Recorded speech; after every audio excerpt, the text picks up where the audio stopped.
আসসালামু আলাইকুম, আমি লাবণী রহমান। আজ আমি রান্না করব সোনালী মুরগি। সবচেয়ে বেশি স্বাদে সহজ উপায়ে রান্না করা কিভাবে যায় সেভাবে আজ আমি আপনাদের সাথে শেয়ার করব। সহজ পদ্ধতিতে মুরগির স্বাদ আনার জন্য সর্বপ্রথমে আমি পেঁয়াজ দিব বেরেস্তা করার জন্য। পেঁয়াজ যদি আপনি বেরেস্তা করে মুরগি রান্না করেন, যে কোনো মুরগি আপনার স্বাদ খুব বাড়িয়ে দিবে।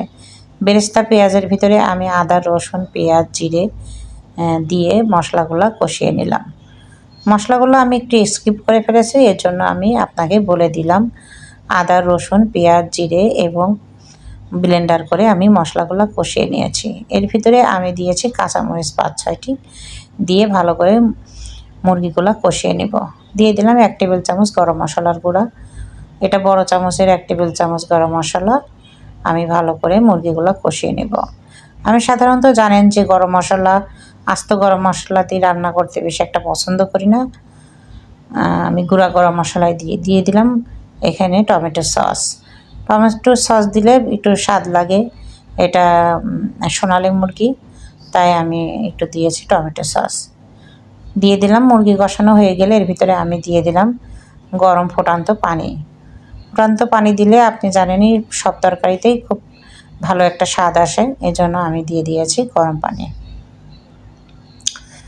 দিয়ে আমি এখানে ঢাকনা দিয়ে ঢেকে কিছুক্ষণ জাল করব, অপেক্ষা করব। কিছুক্ষণ বলক উঠে আসলে আমি আবার একটু ঢাকনা তুলে নেড়ে দিব। আমি এর ভিতরে সামান্য পরিমাণ লেবু দিয়েছি। লেবুটাও আমি স্কিপ করে ফেলেছি, যার জন্য আমি বলে দিচ্ছি একটু সামান্য লেবু দিয়েছি।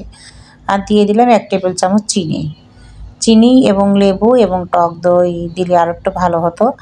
আমি এর ভিতরে দিয়েছি টমেটো সস। দিয়ে মুরগি রান্না করলে, বিশেষ করে সোনালী মুরগি রান্না করলে একটু টেস্টটা একটু আলাদা বৃদ্ধি পায়। রান্নাটি আমার হয়ে গেছে। আমি আজকে এভাবে রান্না করলাম, খেতেও অনেক সুস্বাদু। আপনারা পোলাওয়ের সাথে বা সাদা ভাতের সাথে খেলে আরও অনেক সুস্বাদু লাগবে। বাচ্চারাও পছন্দ করবে, যেহেতু একটু আলাদা করে রান্না করা। গরম গরম ভাতের সাথে পরিবেশন করুন সোনালী মুরগি। আমার ভিডিওটা যদি আপনাদের ভালো লেগে থাকে তাহলে like, comment, share and subscribe করে দিবেন। ভালো থাকুন, সুস্থ থাকুন। আল্লাহ হাফেজ। Thanks for watching.